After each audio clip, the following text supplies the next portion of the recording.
views expressed on this program are those of the hosts, guests, and callers, and are not necessarily those of this station, its management, or other advertisers. You're listening to Transformation Talk Radio.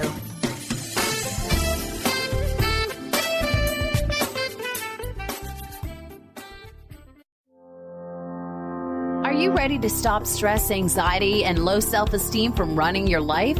Join award-winning author Dr. Friedemann Schaub from Empowerment Radio as he addresses some of the most prevailing challenges in our day-to-day lives. Find out how you can use the power of your mind to overcome self-sabotaging patterns and build a solid foundation of confidence and self-respect. Learn cutting-edge tools and approach every day with great ease, joy, and purpose. This is the time to empower yourself. Now, here's your host, Dr. Friedemann Schaub.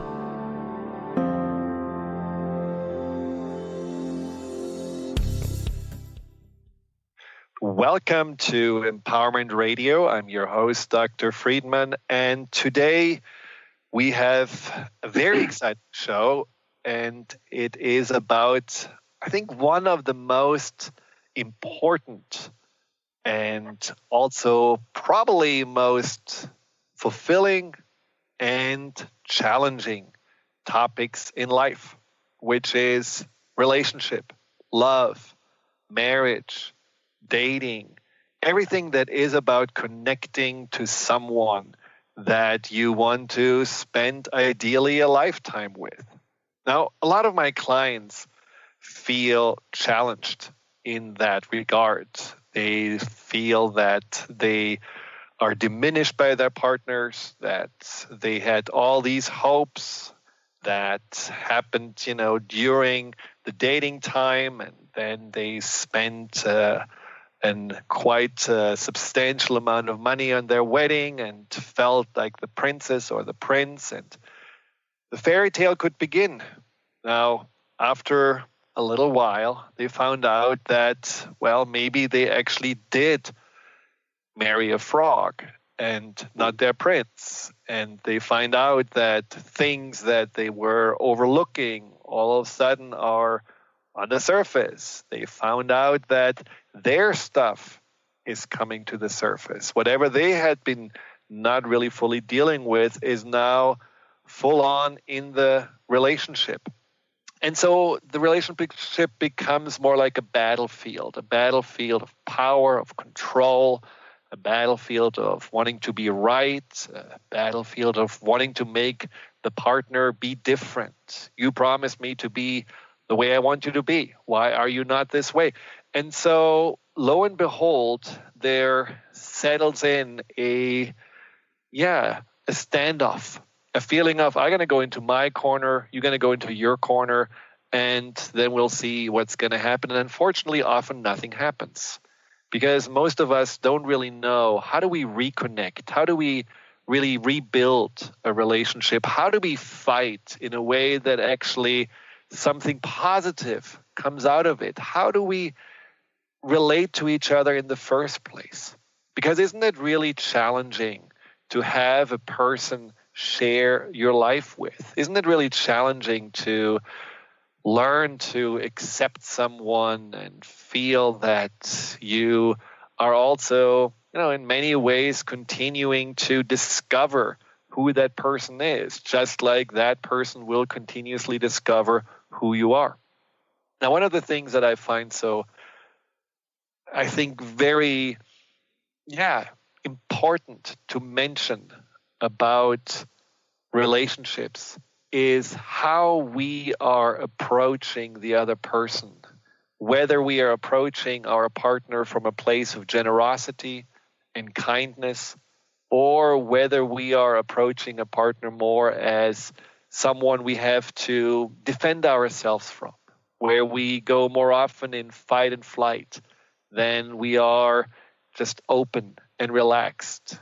How we can be ourselves with someone, authentic, and still also embrace that person for their authenticity.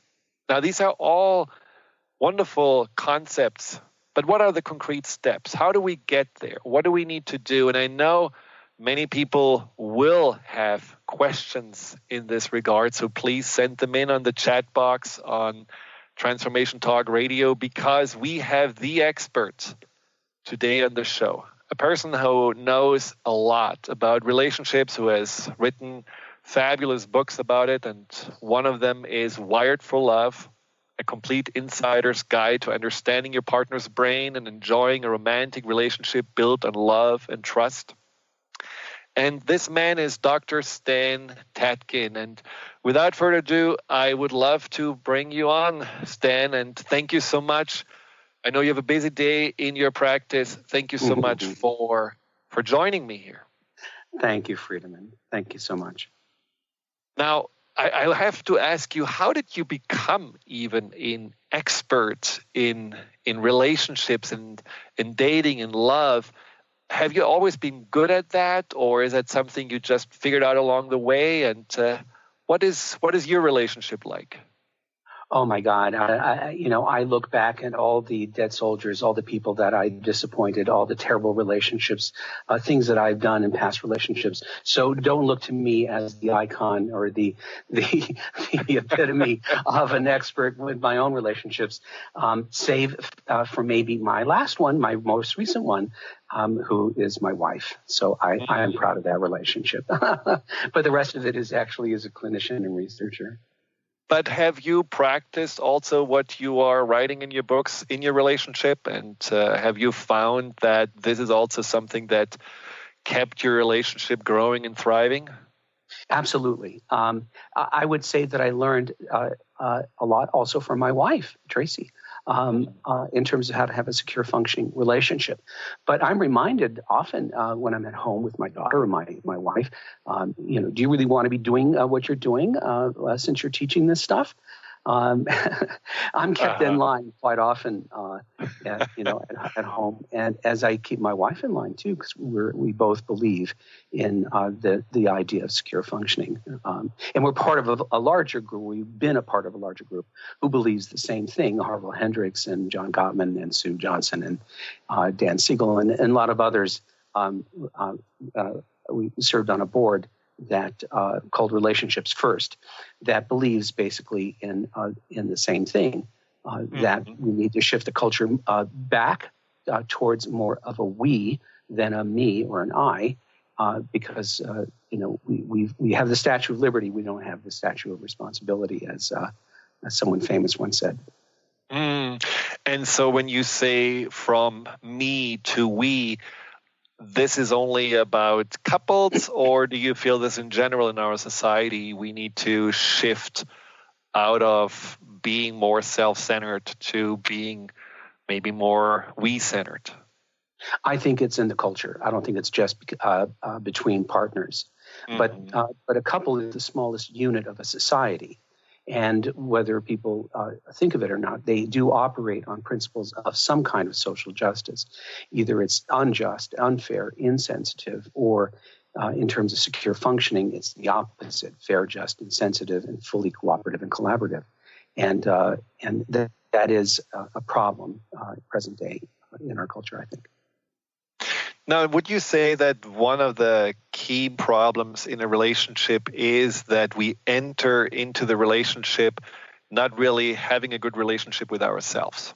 And so we are hoping to maybe even fix that through the person we are with, and that puts a lot of pressure on the relationship. Well, that's a really interesting question, because self-other is a big issue when people cite ideas about you can't love yourself, you can't love another person until you love yourself, you can't know another person until you know yourself. And actually, developmentally, we know that's not true. It starts off with self-other. Everything is about self-other. Everything is about interaction. Who we are is constantly in flux and being molded by our interactions with others, our self-esteem, even our perceptions.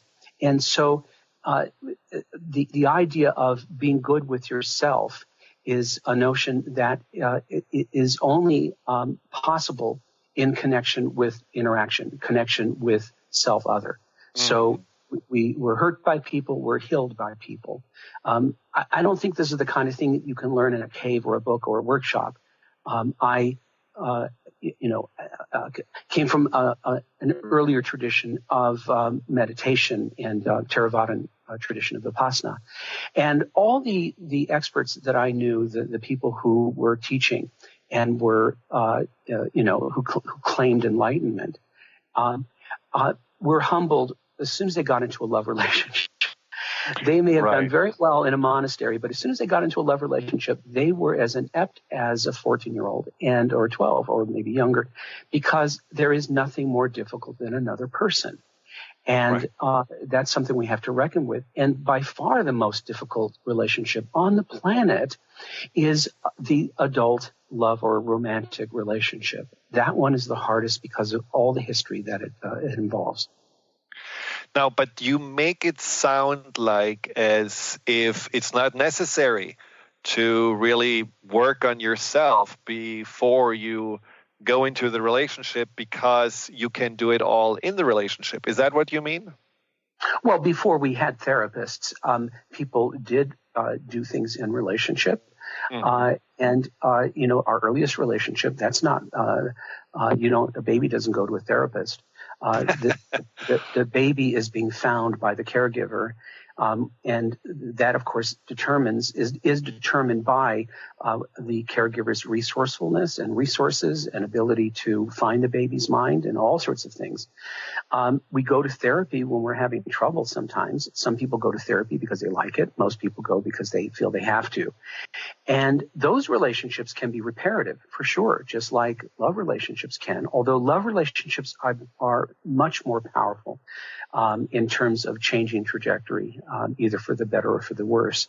And so knowing oneself is a very interesting idea, because neurobiologically, if you and I were standing up close to each other, face to face, eye to eye, you could see what's going on in me before I know it. I can see what's going on in you before you know it. And there's a reason why nature is sort of wired us this way. We know that war is something that starts from further distance, but love is actually up close. And do I really know myself by myself, or do I know myself that way and through you?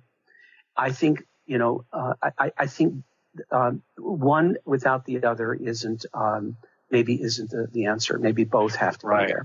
Right. I agree. No, I mean, one of the challenges I often hear from my clients is the challenge of projection, where this is not your partner's fault, but you react because you see in your partner your mother or your father or anything like that. So if you at least have an awareness that you're projecting, doesn't that also then avoid maybe conflict that is unnecessary? Well, that certainly helps, especially with people with higher complexity. But the love relationship is a projective system by nature. There's no getting around that. It's all based on memory. And when you and I, let's say, get into a primary attachment relationship, we become deep family proxies, really, for everyone and everything that came before. And it's not that you're reminding me of my mother or my father. You're reminding me of how I felt in any situation where I was either hurt or felt injured or afraid. And so that's being recalled in the moment. And real time is really too fast. I mean, it's lightning speed. And therefore, we really don't know what we're doing or why we're doing anything at the moment at any given time. That means we have to make things up. And that's what's happening in the dyad. We're cueing each other so quickly with our faces, our voices, our gestures, our movements, things that actually are benign but can be perceived as threatening by the other partner, again, because of memory. And then that partner reacts and doesn't realize they're projecting because it's too fast. And then the other person reacts to the person's face and body and so on. And now we're off to the races. Because, and here's another thing, Friedemann, is that partners always choose each other based on recognition and familiarity. So the chances of them triggering each other is 100%. So this is a natural phenomenon. This is not personality or psychological issues or pathology. This is a nervous system issue of recognition, subcortical issue of recognition. And it is part of the human condition. A lot of people just don't understand that. Yeah. And this has a lot to do, of course, with the subconscious mind, which I think you just described so nicely. With consciously, we cannot really understand what happens, but we are reacting. Anyhow, well, we're going to have a quick break. After the break, I would love to talk about secure functioning, what that means, and also how can we fight in a productive way. We will be right back.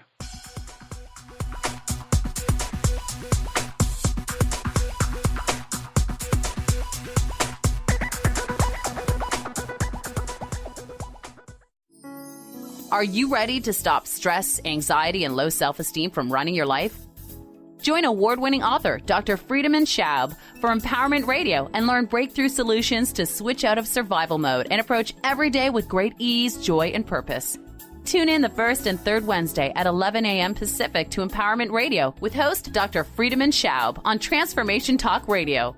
Visit thefearandanxietysolution.com to learn more. Known for his keen sense of humor, contagious smile, and extensive esoteric wisdom, EJ translates deep spiritual wisdom into practical advice to empower you to live your happiest, most fulfilled experience. Mystic Living Radio, Deep Spiritual Wisdom, Practical Advice with EJ, Eliyahu Jihan. This hit show delivers profound experiences for all who want to live life to their deepest desires. Tune in monthly for Mystic Living Radio. Learn more by visiting vitaltransformation.org. How would you like increased health and vitality? How would you like to avoid the onset of disease as well as slow the aging process? This is all possible through a simple, safe, and natural process. Every day we are either moving toward wellness or away from wellness. Hi, I'm Mary Jane Mack. I'd like to be your partner in achieving optimal health. Contact me now at maryjanemack.com or call 425-392-0659. Visit maryjanemack.com. Hi, this is Laura Richer, host of On the Verge Radio. Sometimes you hear encouraging messages like transform your life now, become empowered, create the life you crave, and it all seems overwhelming and you're not sure where to start. I'm here to tell you that self-improvement is not always fun and easy, but it is always worth it. The path to creating positive changes begins with releasing the things that have been holding you back. Then you can create a life that inspires you. I know this because I've done it. You can find out more about what I do by visiting my website, seattlehealinghypnosis.com. I look forward to supporting you on your journey.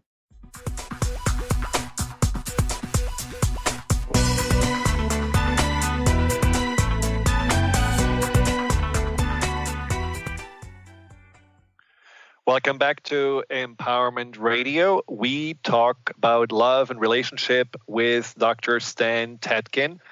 And if you have any questions, you can also call in at 888-418-6890. Again, this is 888-418-6890. And Dr. Tatkin has also written a book about dating, and Wired for Dating, I believe it's called. And it's something also that anyone who is, maybe a perpetual dater and feels like confused about the lack of success should have in their hands to really get more insights and understanding, also on a very scientific level, of what's really going on and maybe what's going wrong. But you mentioned before, Stan, that secure functioning relationship is one of the key pieces of your work. Now, what does that actually mean? Well, it's separate from secure attachment, even though we focus on attachment theory and particularly infant attachment. But secure functioning is different. Secure functioning assumes that the partners can be insecure, they can be unlikable, they can be, anything they are, they don't have to change. But they enter into an agreement with another person, much like cop car partners. They get together, cop car partners are put together. They don't necessarily like each other. They come from different backgrounds. But they're organized around one thing. They're interdependent based on the need to survive. And so they, because they have to survive together, they learn each other. They know each other sometimes better than they know their spouses. They're the first to tell each other things. They have each other's backs. They're in the foxhole together. And what actually keeps them this way and allows them to flourish as devoted people to each other is this common interest. Mm-hmm. And that is, we survive together or we don't. And this is the same thing in the military and special forces. The culture demands that you understand that your life depends on the person next to you. And this changes things. In other cultures, in other places where people are faced with dangers, real dangers, they understand that they either band together and they work together or they will fall. Now, I think coupling is really based on the same thing, but people don't realize it. It's not a luxury necessarily. It's a necessity. And that two people engage in this way for lots of reasons. One, to have children. The other is because they love each other and they have certain interests. But there should be a more fundamental reason. And that is that these two people are entering into a social contract whereby they agree that there are certain principles that without those principles, they would perish, or they would hurt each other, or they would be hurt by the outside environment. And so, though they disagree about a lot of things, they can agree that they should be in the foxhole together, that they should operate as generals and not soldiers, that they should be the top of the food chain, that they should rely on each other, depend on each other, and trust each other unequivocally. Mm-hmm. That is gold.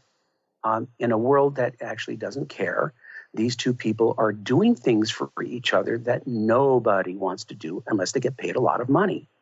And so they take each other on as burdens, full burdens, and that's the quid pro quo. So secure functioning is basically being an adult and realizing that there is just good enough, there is loss, and that you have to learn how to collaborate and cooperate and bargain with another partner, and that relationship has to be based on good for me, good for you, or it won't work. And it also takes into account the psychobiology that when two people are this close, they start to actually wire together. So where one person goes, so goes the other.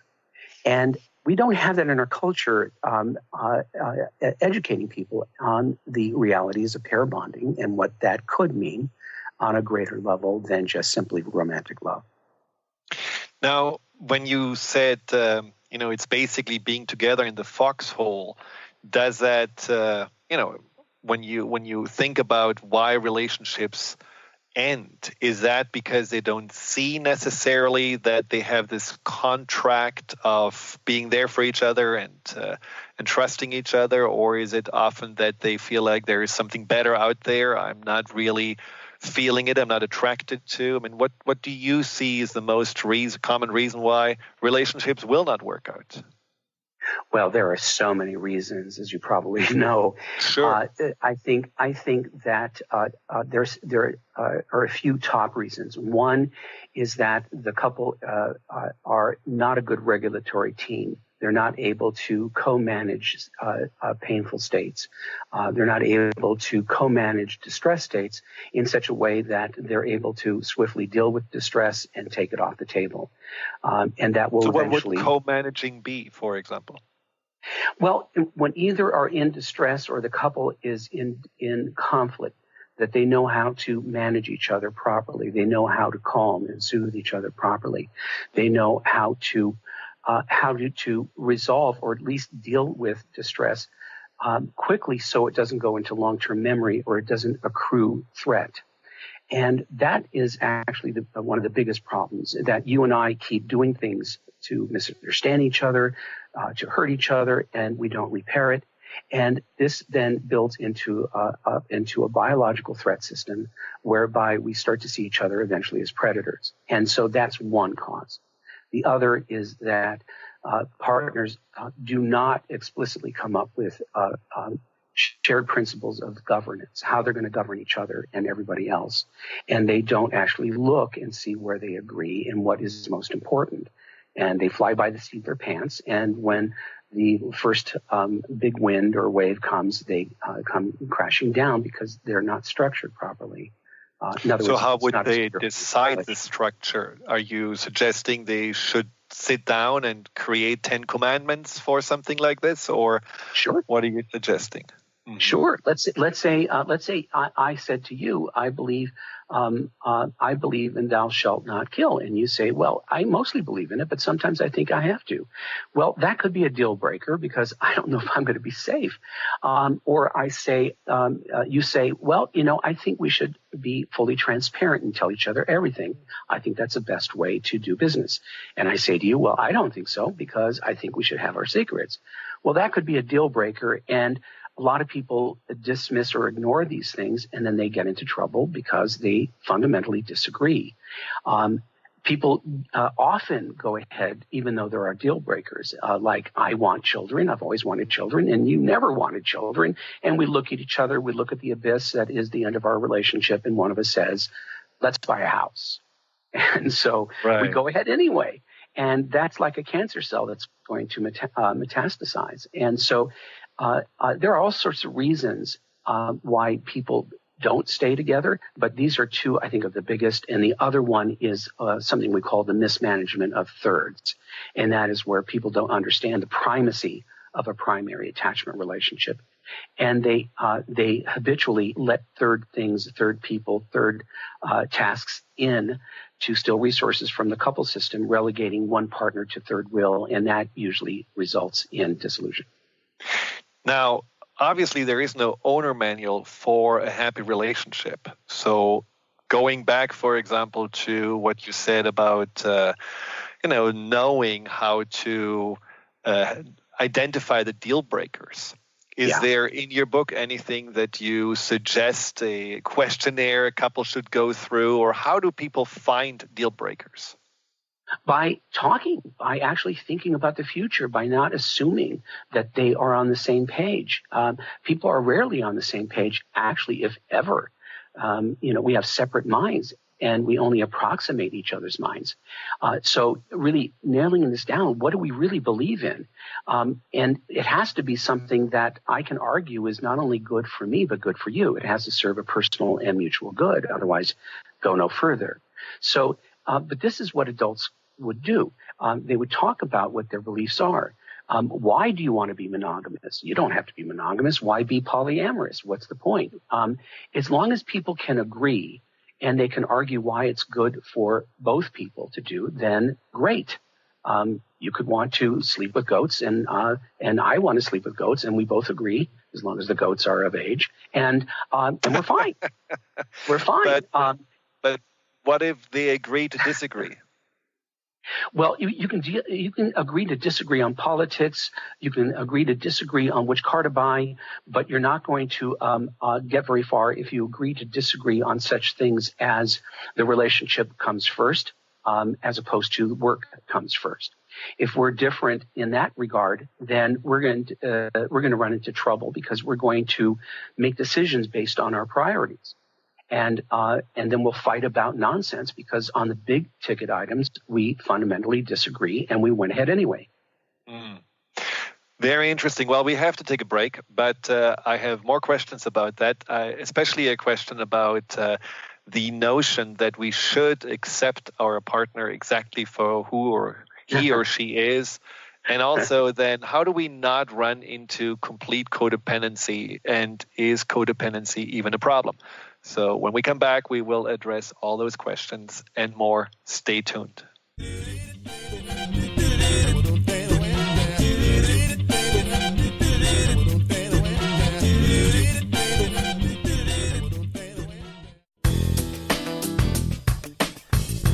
Gain powerful insight and practical tools to support you on your spiritual journey. Access your higher self and tune in every second and fourth Thursday at 12 p.m. Pacific to A Life Untethered with Andrew Martin, Walking the Path of Freedom.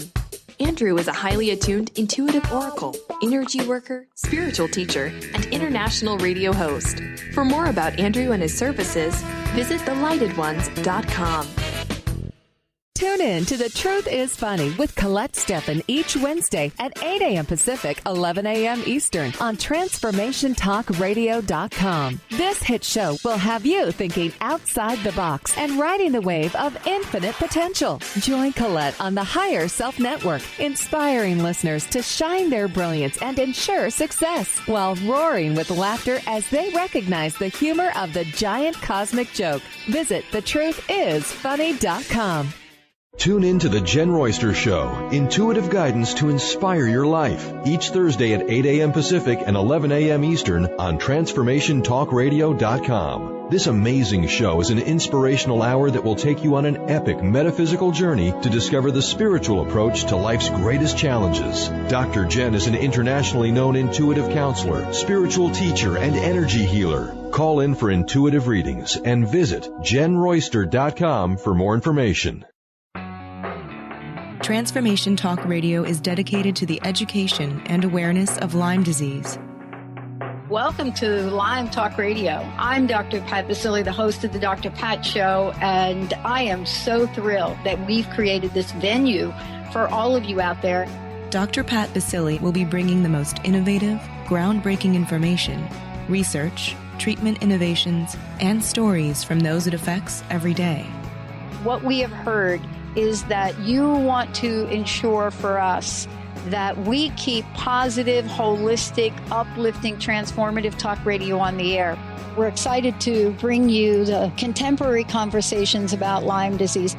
We promise not to let the light fade on Lyme. So fasten your seatbelts. We've got lots more to share with you in the weeks to come. Tune into Lyme Talk Radio with Dr. Pat and help keep our mission strong on transformationtalkradio.com. Did you know that all of the shows on the Transformation Radio Network are available as podcasts to stream or download? Really? Check us out. Go to transformationradio.fm.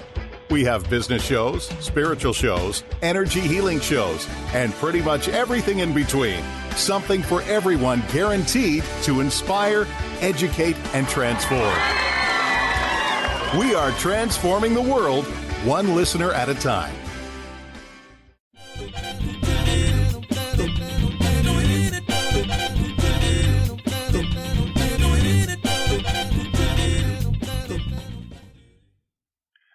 Welcome back to Empowerment Radio. We are today wired for love, and my special guest is Dr. Stan Tatkin. And we talked about before how to identify deal breakers and also how to not run into the potential problem of a codependency and feeling like that basically without your partner, you cannot really survive. Now, before I ask this question, I want to ask you one other question that just came to mind, and before I forget, I better ask you right now. Now, let's assume there is a situation that I know that you're also an expert on dating. You're dating someone, and you are, really smitten, and the other person seemed to be also really infatuated, and all seems to go well. But after a few weeks or maybe a couple of months, you notice that that person is not really ready for a committed relationship. There is always this wonderful time together, but as soon as, let's say, he is gone, he never calls back. And it takes a while, and then, I was busy, or I was, just figuring out my own stuff. And then you agree again to come together. It feels like heaven. And the same thing goes over and over again. Now, at what point do you feel like you just have to accept the person for who he or she is? And at what point you have to say, well, I want something different? How do you distinguish that? Because we often hear true love is just unconditional and accepting. That's bullshit. But true love is imaginative and fantasy. True love is is when we are on the endogenous drugs that nature puts us on, where we are one with each other, and perfection is at the foreground, and then the drugs wear off, and we start to see who we're with. And it takes about a year to really get to know somebody. It is sometimes, I think, it could feel discouraging that relationships take a trajectory that you have to go through. You can't really do this, within 3 months, 2 months, because time is a factor here. So, we get jettisoned into relationships because of all the drugs that we're on. When we meet each other, we get excited, the novelty, brain is completely lit up. We're on phenylethylamine, testosterone, all these, dopamine, noradrenaline, all these great drugs that override our personality.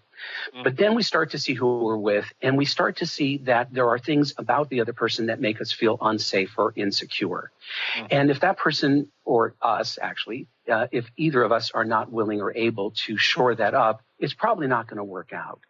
And so some people actually continue despite the fact that the relationship is improper. It's not appropriate. We don't agree. It's not the right one. And that's where we get into codependency, which is basically a one-direction deal. Codependency is based on the AA tradition of co-alcoholism. And what it really means is that I overfocus on you, but I don't expect reciprocity. I'm angry that there isn't, but I don't demand it, and therefore it's one direction only. But true interdependency is more egalitarian. We do these things for each other.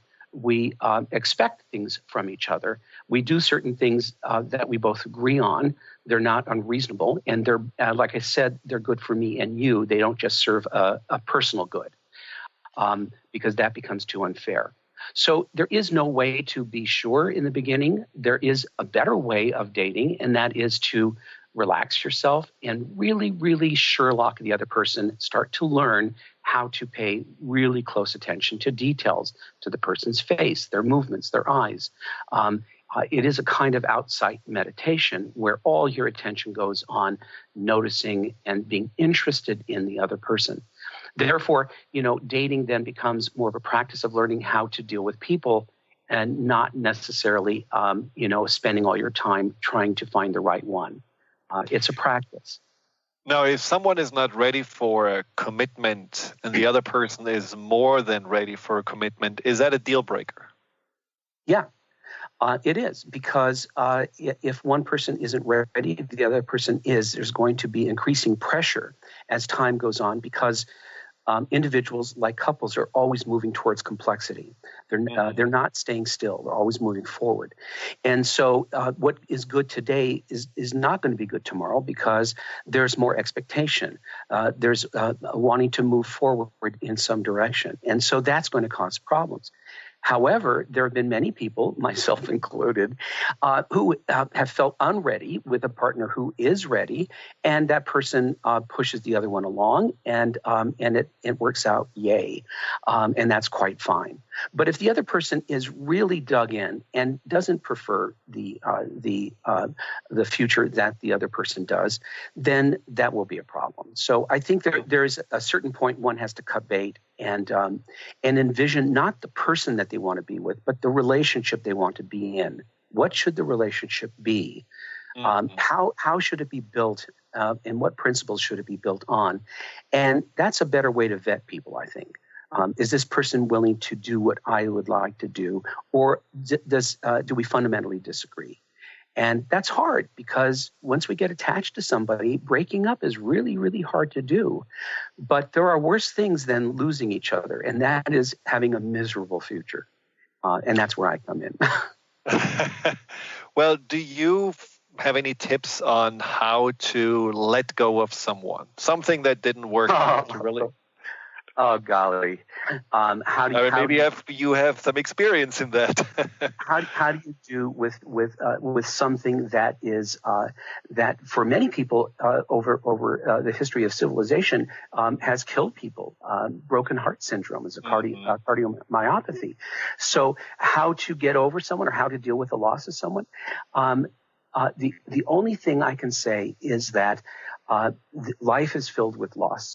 there is no decision without loss. And those of us who are trying to bend reality to avoid loss are going to have a worse future than simply dealing with grief. So there is no good option here. But there is the understanding that I am going to give you up for a higher principle because I have a healthy self-entitlement that I deserve this kind of relationship.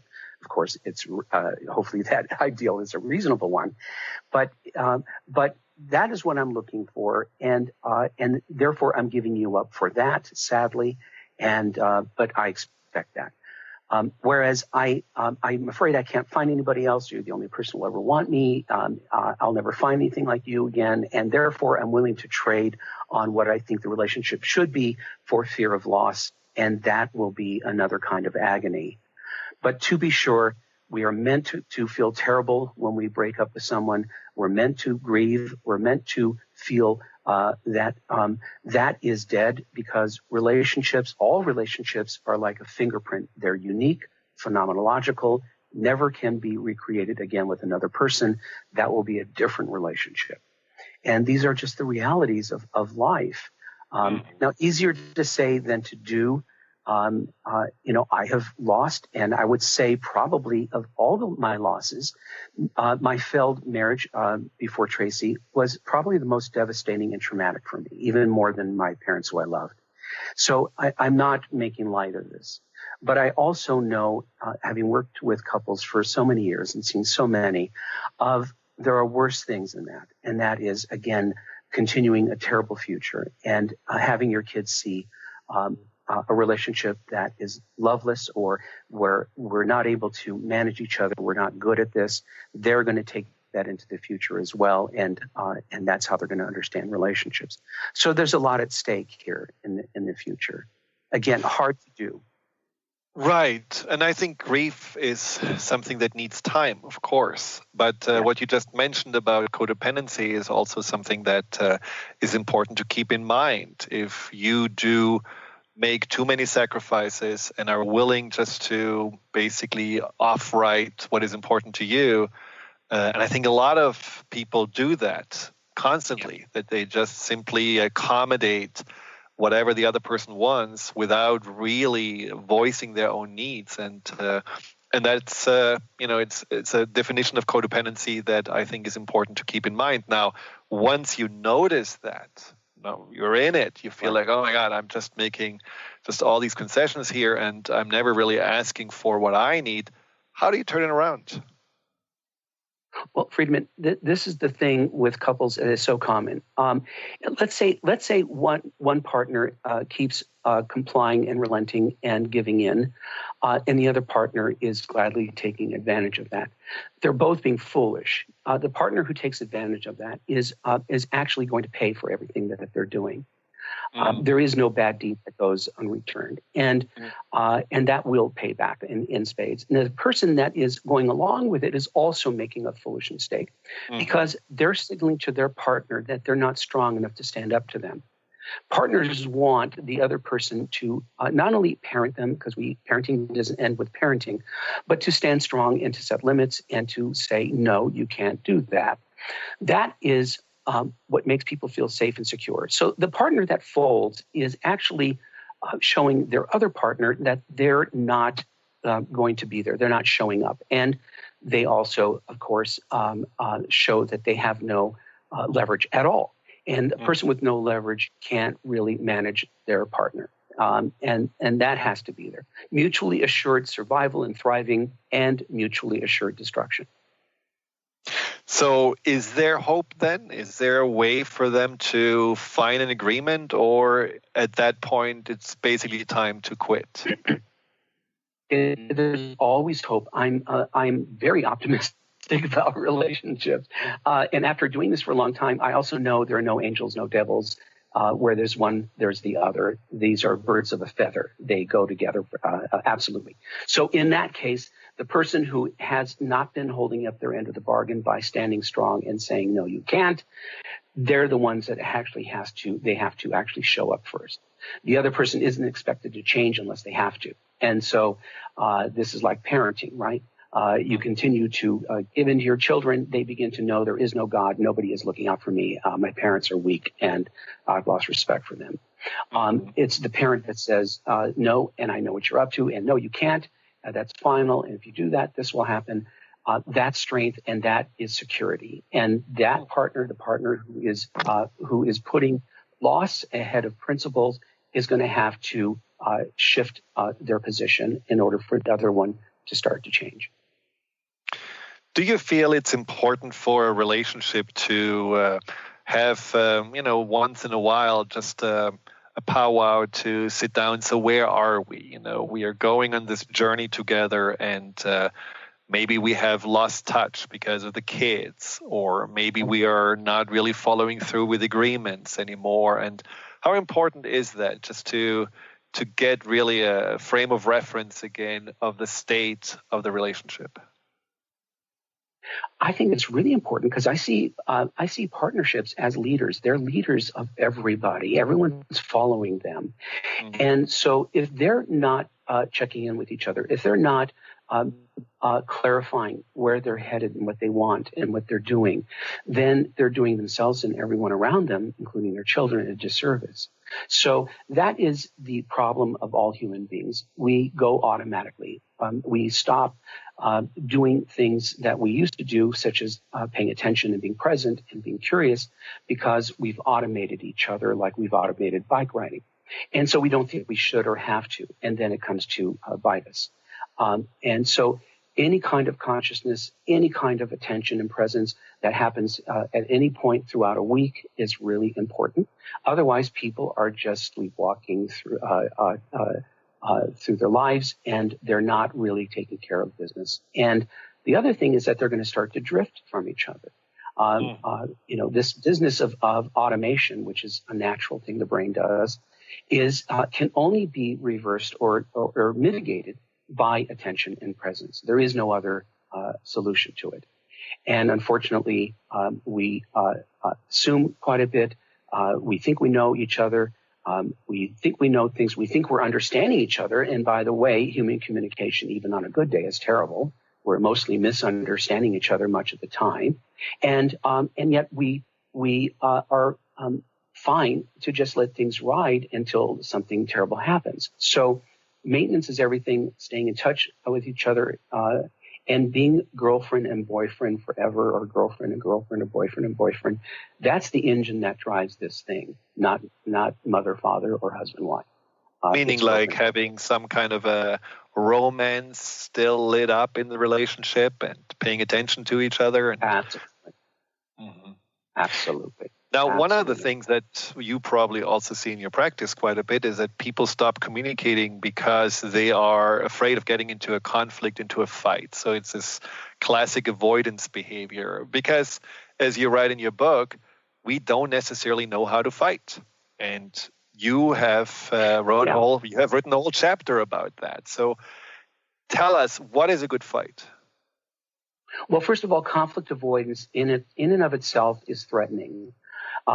People who have grown up this way and are basically conflict avoidant are going to appear threatening to their partner because they're not engaging with them. They're basically saying that only things that are good can be discussed. If it's anything that's negative or about me, I'm leaving. And so that is going to be a problem right there.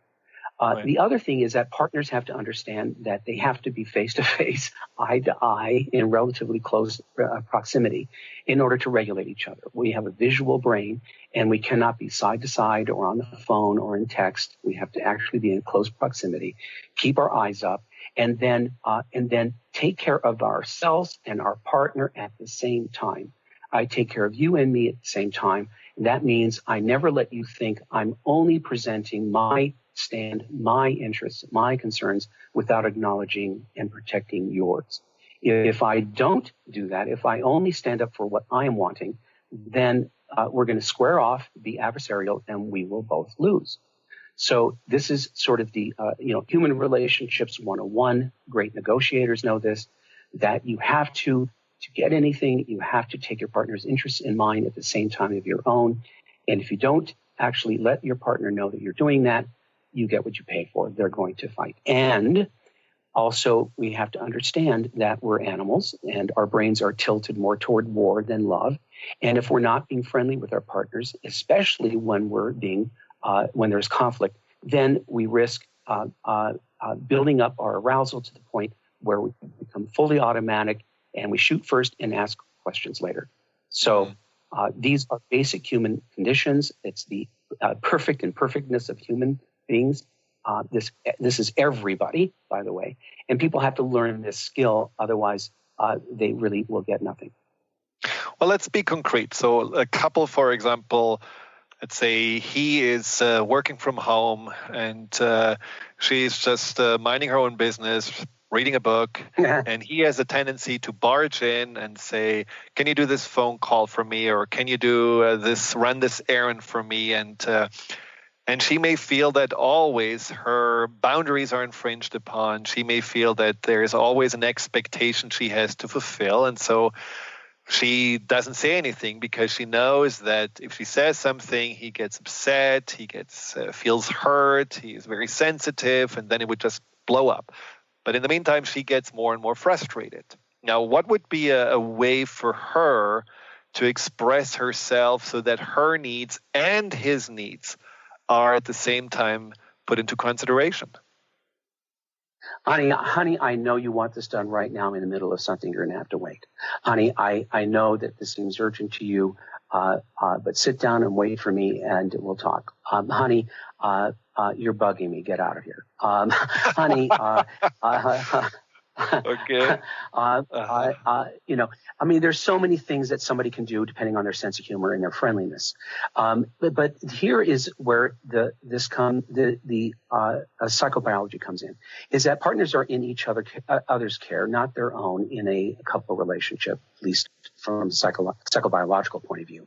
The partner that's barging in needs to know that their partner has historically been sensitive to interruption. They don't shift well from being alone to interacting, and they always assume when someone comes forward that it's for them and never for themselves. In other words, they're used to being used as tools. And if that partner does not pay attention to that, they don't know their partner well enough, they're not anticipating them, that is the big problem. Just like in other words, they both have a responsibility to be experts on each other, to predict each other, to know exactly how to approach, how to deal with each other without using fear, threat, or guilt. That is what people should be doing. It's kind of like this, Friedemann. I can say, well, I'm not good at many things, but I'm good at you. This is what we want people to do to take it seriously, that they have to be good at each other. They have to pay attention. They have to know each other in some ways better than they know themselves. They have to be each other's whisperers. And that takes intention and understanding that is necessary. But most people don't think they should have to do it. Well, and that is also, I think, what's so beautiful about this couple bubble that you describe in the book, which is basically, an agreement on how we want to pursue from, our relationship. Or isn't that? Yes, and but along with that is the understanding that we're going to do better than our parents did, especially if our parents were terrible. That we're going to take the other into mind, not simply ourselves, and that I may like a certain thing, or I may do well when approached in this way, but you don't, and everything I do is directed to what I know about you, not myself, and in this way, we make life easier. We make life easier by not spending unnecessary resources, by arguing too long. We both try to scurry towards mutual relief as soon as possible. We both want to make sure that we have each other's interests in mind. And we both are in charge of steering the ship. And when we're getting too wobbly, one or both of us does something to shift gears, to shift state, to calm or soothe, or to even make the other person laugh, so that we can continue interacting without threatening each other. So are these some of those? Sorry, are these some of those agreements of the couple bubble that you just described? These, where you would say, okay, before we even consider, moving forward, we want to just confirm that. And in your book, right, you wrote something like, I will never leave you, I will never frighten you purposely. When you're in distress, I will relieve you. I mean, all of those, when I read them, I thought these are wonderful intentions to have that I don't believe a lot of couples even thought about. You know, they may agree to it, but they may have never really thought about it. Well, that's what we're trying to do, is we're trying to get people to wake up and be more conscious and responsible. And it's not just I will, we will. This is what we do. This is what we don't do.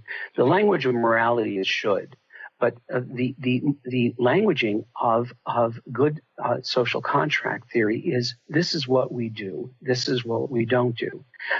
And we can say that to each other because we both drank the Kool-Aid.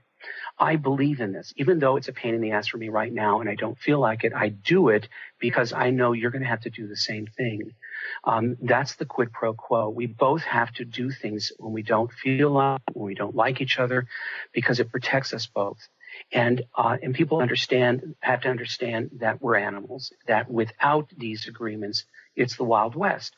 We're left to the tendency for humans to be selfish and fickle and moody. And if we simply live that way and don't have agreements that we believe in, then we're going to naturally run into trouble, as all societies will.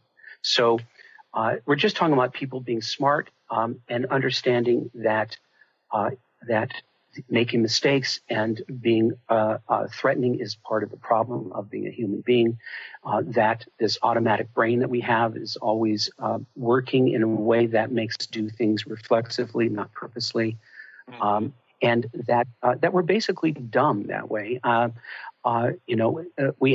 We're making so many errors all the time without realizing it, and the hubris of the human being is to think that our communication is correct, our memory, our perception is the right one, and it's never true.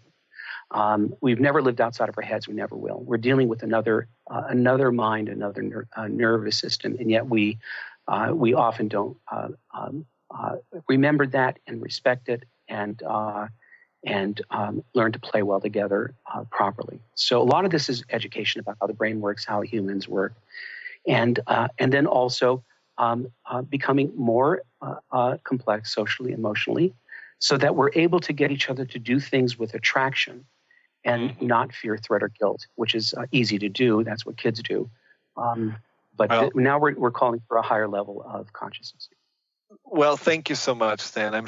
This could be a 5-hour conversation. There is so much to talk about. And, my favorite topic. But ultimately, it's really, that healthy, loving relationships are also the hope for human mankind to make the planet hopefully a peaceful and sustainable place. And so I hope all the listeners got some really valuable insights and also intentions on how to make their relationship better. If you want to know more about Dr. Tatkin's work, go to stantatkin.com, all in one word. Again, thank you so much for being on the show today, and I hope we can do this again in the future. May I say really quickly that we also train therapists all over the world. They can go to thepactinstitute.com. And it was a pleasure, Friedemann. Thank you very much. Have a wonderful day. We will be back on Empowerment Radio in 2 weeks, so thank you for joining and have a wonderful week. You've been listening to Empowerment Radio with Dr. Friedemann Schaub. Join Dr. Friedemann the first and third Wednesday each month at 11 a.m. Pacific as he addresses some of the most prevailing challenges of our daily lives. Discover how you can use the power of your mind to overcome stress, anxiety, and overwhelm and create a solid foundation of confidence and self-esteem. Learn cutting-edge tools so that you can approach every day with great ease, joy, and purpose. To learn more about what Dr. Schaub can do for you, visit thefearandanxietysolution.com.